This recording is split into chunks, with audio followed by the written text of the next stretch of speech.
स्वामी समर्थ. रोज सकाळी आपली नेहमीची देवपूजा झाली की स्वामींची रोजची नित्यसेवा व 5 मिनिटे शांत बसून स्वामींचे ध्यान करावे. मन प्रसन्न व शांत होते.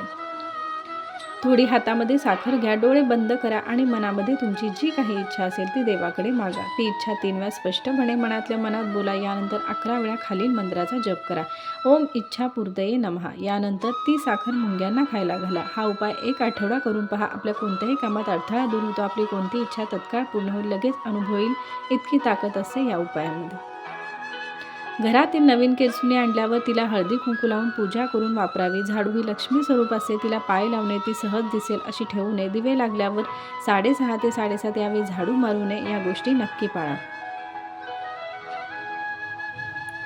बुधवारी आपण 11 चांगल्या लवंगा घ्या की त्या तुटलेल्या फुटलेल्या नसाव्यात. त्यानंतर आपण या लवंगा लाल कलरच्या कपड्यात बांधायच्या आहेत व नंतर त्या आपल्या देवघरापाशी ठेवायच्या आहेत. त्यावर हात ठेवून आपण नंतर गणपती बाप्पांचा ओम गण गणपते नमः या मंत्राचे 108 वेळा जप करायचा आहे. असा सलग 1 आठवडा उपाय करायचा आहे.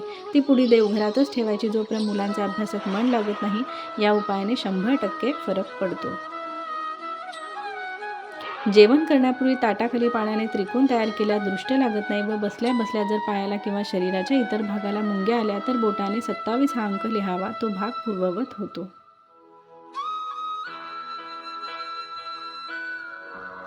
आपल्याला काळा धागा आणि नारळ याची गरज लागेल. हा उपाय करण्यासाठी आपल्याला आपल्या उंची एवढ्या काळा धागा लागेल. या धाग्याने आपली उंची मोजल्यानंतर हा काळा धागा नारळावर गुंडाळावा. यानंतर या नारळाची पूजा करा. हळदी कुंकवाने कापूर ओवाळावा. मग पूर्ण दिलेला मंत्र 11 वेळा जप करा.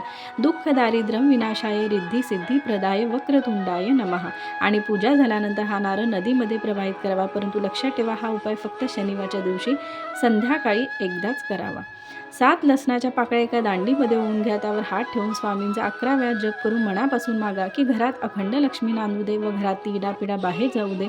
माझ्या घरातील भांडणतंटे वादविवाद नष्ट होऊ दे आणि ती लसणाची दांडी आपल्या घराच्या गच्चीवर ठेवून या. जशा त्या पाकळ्या सुकत जातील तसे हळूहळू भांडणतंटे कमी होतील. देवतांची नजर घराच्या मुख्य प्रवेशद्वारातून बाहेर जाणारी नसावी. देवघरात देवी देवतांच्या वाहनाचे पूजन करू नये. नंदीनाळ देवघरात गायत्री मातेची पूजा करू नये, कारण याचे स्वरूप पराकोटीच आहे. या पूजेत सोवळं अतिशय कडक मानलं जातं. विटा असलेल्या स्त्रीची छाया देखील या मूर्तीवर पडू नये, नाही तर दोष लागतात. विजलेल्या दिव्याची वात दुसऱ्या दिवशी पुन्हा लावू नये, कारण दोष उत्पन्न होऊ शकतात. दररोज सकाळ संध्याकाळ देवघरात दिवा प्रज्वलित करावा. महिन्याचा पगार आल्यानंतर प्रथम देवघरात त्या पैशातील थोडीफार रक्कम काढून हळदी कुंकू लावून पूजावे. देवाचा आशीर्वाद प्राप्त होतो.